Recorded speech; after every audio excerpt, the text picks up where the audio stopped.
আসসালামু আলাইকুম প্রিয় দর্শক, ঘরোয়া কৃষক কিষানির নতুন ভিডিওতে আপনাদের শুভেচ্ছা অভিনন্দন। আজকে আমরা আলোচনা করব নিরাপদ সবজি বা বিষমুক্ত সবজি নিয়ে। এখানে দেখেন, কৃষক তার নিজস্ব জমিতে শসা চাষাবাদ করেছে। আমি আপনাদের একটু দেখানোর চেষ্টা করছি পুরো জমিটা।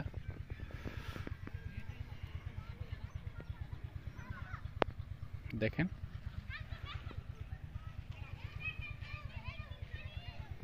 এখানে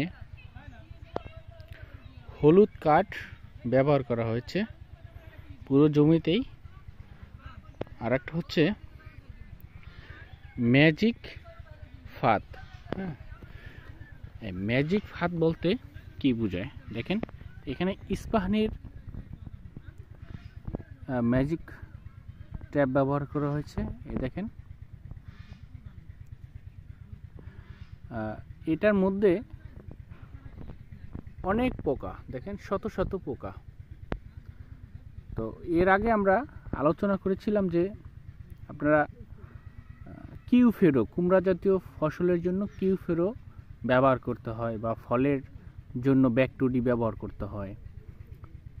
হ্যাঁ, তারপরে বাঁধাকপি বা বেগুনের জন্য, ফুলকপির জন্য আমরা স্পোডোলিও ব্যবহার করি।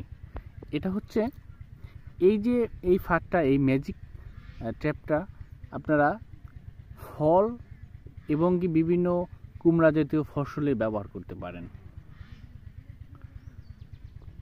যেমন ফলের মধ্যে পেয়ারা, আম, লিচু, হ্যাঁ, এই সমস্ত কিছু ব্যবহার করতে পারেন। আর সবজির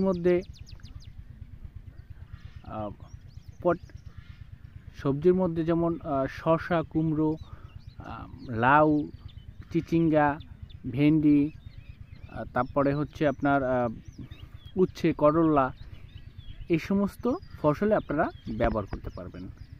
তো এখানে একটা রাসায়নিক পদার্থ দেওয়া হয়েছে, ওই দেখেন একটা তাবিজের মতো, জাস্ট এটার মধ্যে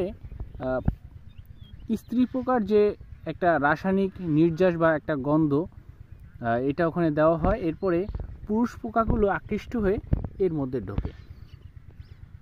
যখন ঢোকে তখন আর বের হওয়ার কোনো পথ থাকে না, বের হইতে পারে না।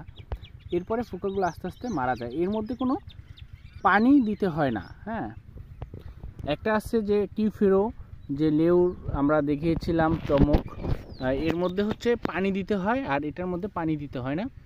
তো এখানে আরও দেখেন যে হলুদ ট্যাপ ব্যবহার করা হয়েছে। আমি আপনাদের দেখানোর চেষ্টা করছি। এই দেখেন, এটা হলুদ ট্যাপ ব্যবহার করা হয়েছে। দেখেন শত শত পোকা। হ্যাঁ, এটা মাছি পোকা বা ফুড ফ্লাই বলে। এই পোকাটা হচ্ছে ফলের উপরে বসে ফলকে একটা আল দেয় বা কামড় দেয়, তখন ওখানে পচনের সৃষ্টি হয়, যার ফলে আস্তে আস্তে ওখানে ক্ষতর সৃষ্টি হওয়ার কারণে এটা আস্তে আস্তে ফলটা পচে যায়। এটা কখন আপনাদের ব্যবহার করতে হবে এই বিষয়ে একটু আমি আলোচনা করব। এটা ফসল লাগানোর সাথে সাথেই আপনাদের এটা দিয়ে দিতে হবে। যখন আপনার ফুল ফুটবে ভাব এই অবস্থায়, তখন আপনারা যদি করেন তাহলে দেখবেন যে আপনার সবজির জমি নিরাপদ থাকবে আশা করি। তো দর্শক, আজকে এই পর্যন্তই। সবাইকে ধন্যবাদ।